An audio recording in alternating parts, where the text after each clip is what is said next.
Hey, halo, kembali lagi dengan Julian Bartekno, dan pada video kali ini mari kita bahas soal laptop kecil. Laptop kecil ini bisa dibilang cukup populer ya, dimana kalau teman-teman saya itu minta rekomendasi ke saya, kadang nanyanya itu bisa minta rekomendasi nggak soal laptop itu yang powerful, ringan, terus juga kecil, jadi bisa gampang dibawa kemana-mana. Dan memang kalau di Indonesia itu bisa dibilang laptop kecil tuh cukup populer ya, dimana kalau kita cek nih harga dari rentang 10-20 jutaan, itu mayoritas didominasi oleh laptop-laptop yang ukuran layarnya itu 13,3 inci. Tapi dari pengalaman saya, seperti kita perlu hati-hati nih kalau kita tuh memutuskan untuk beli laptop kecil.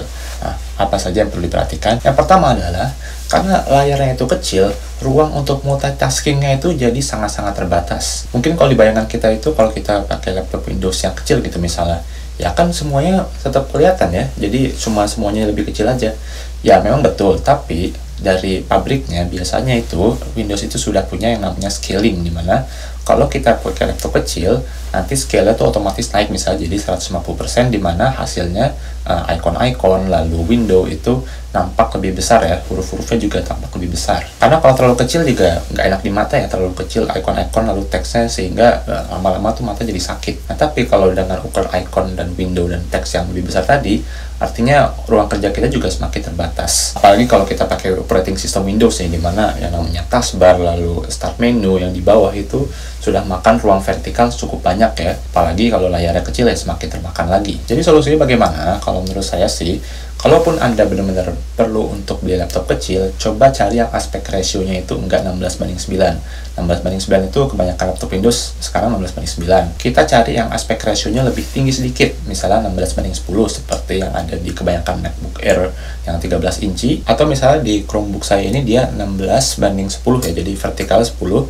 Jadi kalau kita ngetik itu bisa lebih banyak ruang vertikalnya, meskipun ya ruang horizontalnya sedikit termakan. Atau kalau mau lebih ekstrim lagi, Anda bisa pilih 3:2 seperti di Microsoft Surface, atau 4:3 seperti di iPad yang satu ini. Yang kedua adalah, kebanyakan laptop kecil itu, terutama yang murah-murah, itu prosesornya tidak bisa powerful. Jadi alasannya begini, kebanyakan laptop Windows itu kan prosesornya antara Intel atau AMD yang berbasis x86. Prosesor x86 itu kebanyakan masih panas, dan panas itu perlu dibuang ya minimal banget ya, ada bukaan misalnya ventilasi di sisi atas seperti Surface Pro, dan tentu saja di dalamnya itu perlu ada kipas. Tapi kalau laptopnya terlalu kecil itu, meskipun ada kipas dan ada heatsinknya, itu tidak mudah untuk mendinginkan laptop yang sekecil itu dengan prosesor berbasis Intel atau AMD. Jadi di laptop sebesar ini mestinya manajemen heat itu tidak seribet di laptop-laptop kecil. Nah, solusinya bagaimana? Kalau menurut saya sih, kalau memang Anda masih mengejar performa, tapi laptopnya pengen kecil 13,3 inci, carilah menurut saya yang agak mahalan sedikit ya, dimana yang 10-20 juta itu biasanya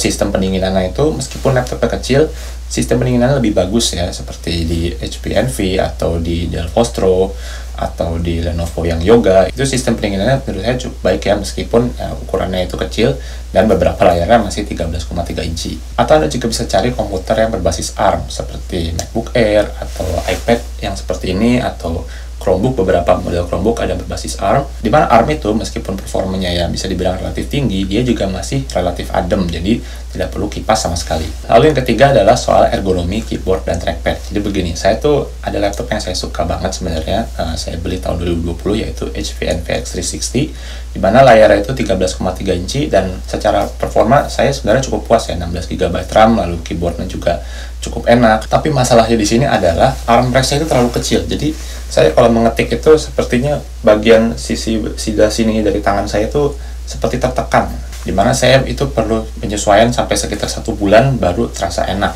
Nah, ini bukan masalah untuk MacBook Air saya yang sama-sama 13 inci, cuma armrestnya itu dia besar sekali dan cukup nyaman, dan juga trackpadnya juga sangat besar ya.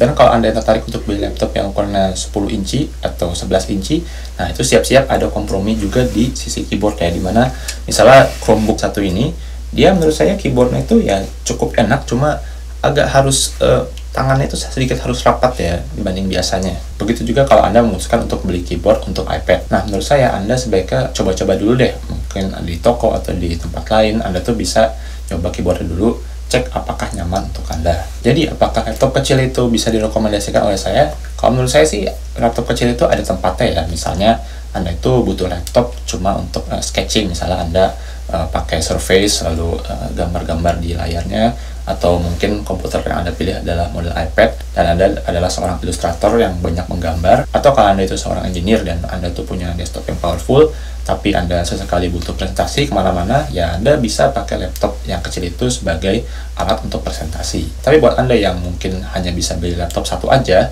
dan Anda tuh pakai laptop itu benar-benar buat kerja, jadi buat penghitung-hitungan, lalu analisis dan multitasking sebagainya, dan Anda cuma bisa punya laptop itu, menurut saya sebaiknya Anda pertimbangkan untuk beli yang agak lebih besar aja, misalnya 14 inci atau 15 inci, karena selain heat managementnya lebih baik, keyboardnya juga harusnya bisa lebih baik, layar besar lebih enak buat kerja, dan secara lebih umum lebih ergonomis juga ya untuk bekerja dalam jangka waktu panjang. Atau solusinya kalau Anda itu punya laptop kecil tapi powerful, tapi layarnya itu menurut Anda agak terlalu kecil untuk jangka waktu lama, Anda bisa investasi ke external monitor plus keyboard eksternal dan mouse eksternal, supaya kalau Anda itu pengen kerja di satu posisi yang lebih lama ya, Anda itu bisa dalam keadaan yang ergonomis dalam jangka waktu yang agak panjang.